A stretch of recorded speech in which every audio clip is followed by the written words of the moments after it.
रात सुनसान रेलवे फाटक और चार दोस्त जो मजाक मजाक में पहुंच गए थे मौत के रास्ते पर। लेकिन उन्हें क्या पता था कि उस फाटक पर 50 साल पहले हुई ट्रेन की दुर्घटना की आत्माएं आज भी जिंदा हैं। जैसे ही फाटक बंद हुआ, सफ़ेद साड़ी वाली औरत हंसने लगी। उसके बाद जो हुआ उन्होंने उनके रोंगटे खड़े कर दिए, और जैसी ही वह जली हुई ट्रेन अंधेरे से बाहर आई, एक एक करके सारे दोस्त गायब होने लगे।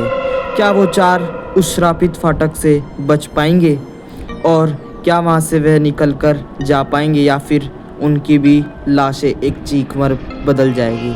और आखिर कौन है वो औरत जो हर बारी फाटक बंद होने के बाद वहीं पर बैठती है? ये जानने के लिए आपको वीडियो के एंड तक बना रहना पड़ेगा। So do like, share and subscribe our channel for more videos. ऐसी मोर इंटरेस्टिंग वीडियो देखने के लिए हमारे चैनल को सब्सक्राइब कीजिए। तो रात के 11 बजे थे। गांव कालीपुर के बाहर एक पुराना रेलवे फाटक खड़ा था। उस फाटक के पास कोई रात को नहीं जाता था। लोग कहते थे कि जो भी आधी रात को उस फाटक के पास गया है वह कभी नहीं आ पाया। तेज हवा चल रही थी। फाटक अपने आप चर चर कर कर हिल रहा था। उसी समय गांव के चार दोस्त मोहन, पप्पू, सोनू और गोलू वहां पहुंच गए। चारों जनों की दोस्ती पूरे गांव में फैली हुई थी। चारों बड़े ही अच्छे दोस्त थे। आज वो आए थे कालीपुर के फाटक का राज जानने के लिए। तभी उनमें से एक दोस्त मोहन हंसते हुए बोला अरे ये सब झूठी बातें हैं, भूत वूत कुछ नहीं होता। मैं तो इन पर एक कौड़ी का भी भरोसा नहीं करता, ये सब फेक बातें हैं। तभी दूसरा दोस्त बोलता है, भाई मुझे तो यहाँ अच्छा नहीं लग रहा, चलो यार वापस चलते हैं, कभी और आकर देखेंगे यहाँ पर ट्राई करके। तभी तीसरा दोस्त बोलता है, हाँ रे देखना कितनी गंदी बदबू आ रही है यहाँ पर, क्या फ़ायदा यहाँ खड़े होके, छोड़ो। तभी अचानक फाटक पे से जोर से आवाज़ आती है। चौथा दोस्त बोलता है, किसने बंद किया ये फाटक, कौन है यहाँ पर? अभी हम चारों के अलावा तो कोई है ही नहीं, तो फाटक कैसे बंद हो गया? तभी उनके सामने एक औरत प्रकट होती है जिसके बाल सफ़ेद थे, नीचे तक फैले हुए, और वह उन चारों की तरफ देख रही थी। वह हंसते हुए बोली, कैसा लगा मेरा सरप्राइज? मैं हर साल इस फाटक पर आती हूँ घूमने के लिए और तुम जैसी लोगों से मिलने के लिए। तभी सारे डर गए और उसकी तरफ देखने लगे। मोहन भी पूरा घबरा चुका था।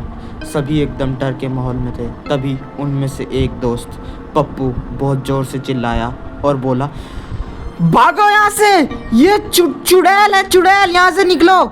लेकिन तभी उन्होंने देखा कि उनके सामने से वह गायब हो चुकी थी, और जैसे ही वो भागने लगे तो उनके सामने हर एक फाटक आ जा रहा था, और जैसे ही वे भागते दोबारा उनके सामने वही फाटक आ जाता और उनको रोक लेता। इतने में वह सब सोच ही रहे थे कि सारा अंधेरा हो जाता है, जबकि वहाँ पर तो लाइटें भी थी, पर इतना अंधेरा कैसे? और उसमें से आवाज़ आती है, तुम लोगों का आखिरी समय बहुत करीब है। इतने में ही अंधेरा गायब होता है और वह चुड़ैल दोबारा उसी फाटक पर आकर बैठ जाती है और प्रकट हो जाती है। तभी उनमें से एक दोस्त बोलता है, हाँ वैसे अगर आप हो तो आखिरी समय भी बड़ा लजीज लगेगा। सही में, आपका नाम क्या है वैसे, और आप कहाँ रहती हो? तभी वह तो उस भूतनी से मजाकिया बातें करने लग गया। लेकिन वह देखते हैं कि वहाँ पर से ट्रेन की आवाज़ आ रही है बड़ी दूर से। तभी एक दोस्त बोलता है, अबे यहाँ ट्रेन की आवाज़, ये कैसी आवाज़ आ गई? यहाँ तो ट्रेन आती ही नहीं, ये कैसे हो सकता है? अबे भाई, हम कहीं गलत तो नहीं फंस गए? ये फाटक कहीं दोबारा चल तो नहीं पड़ा और यहाँ पर लोग तो नहीं आने लग गए? भाई अगर हम यहाँ पर अगर टीटी या किसी ने देख लिया तो हमारे को भाई अंदर कर देंगे। भाई छोड़ यार, यहाँ से निकलते हैं, सही जगह नहीं है भाई ये, यहाँ पर से निकलो, बाद में करेंगे ऐसा एडवेंचर वगैरह, यहाँ पर चेक करने बाद में आएंगे, अभी ये सही जगह नहीं है। इतने में वे बात कर ही रहे थे कि काले अंधेरे में से एक ट्रेन आती हुई दिखाई दी। उसमें से हाथ बाहर निकल रहे थे, लोगों की चीखें सुनाई दे रही थी। हेल्प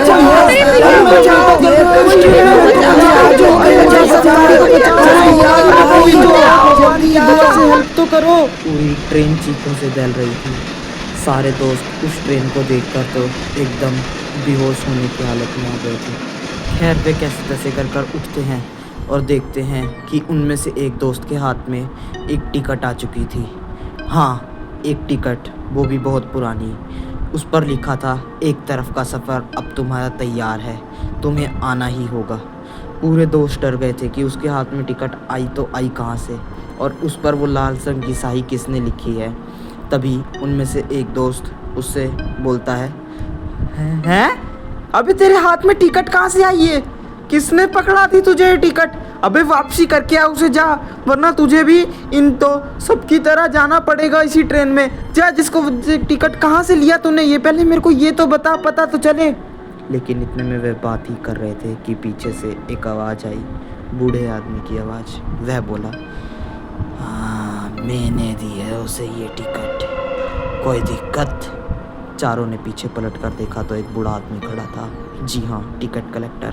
वह उनसे बोल रहा था, मैंने दी है इसको टिकट, मैं लूँगा इससे किराया और ये अब मेरे साथ जाएगा, कोई नहीं इसे रोक सकता।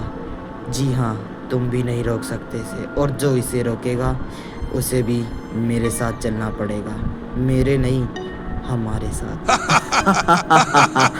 अब तुम्हारा जाना निश्चिंत है बेटा। पूरा माहौल एकदम सन्नाटे भरा हो चुका था। तभी एक दोस्त बोला, हैं? क्यों जाएगा वो तुम्हारे साथ? अरे वो हमारा दोस्त है, हमारे साथ रहेगा। ओए मोहन, तेरे को हम कहीं नहीं जाने देंगे, तू टेंशन मत ले। सारे डर गए थे क्योंकि उस बूढ़े की आवाज़ ही ऐसी थी और उसने जो बात बोली थी वो सबके जहन में दौड़ गई थी और बड़ी ही डरावनी लग रही थी। तभी वह बूढ़ा फिर से बोलता है, तुम लोग बचाओगे इसे? तो सुनो, 50 साल पहले इसी फाटक पर हमारी ट्रेन जली थी और अब हर साल हम 4 नई आत्माएं ले जाते हैं, और इस बार उन 4 आत्माओं से एक आत्मा तुम्हारे दोस्त की है, और इसको ले जाने से तो मुझे कोई नहीं रोक सकता।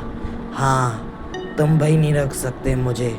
अब तो ये हमारा शिकार है क्योंकि इसी के हाथ में आई थी वो लाल एक सफ़र की टिकट, जो कि एक सफ़र ही रहता है। सो गाइस, आपको क्या लगता है, क्या वो 4 दोस्त बच पाए? ये जानने के लिए वीडियो का पार्ट 2 देखिए। Thank you for watching.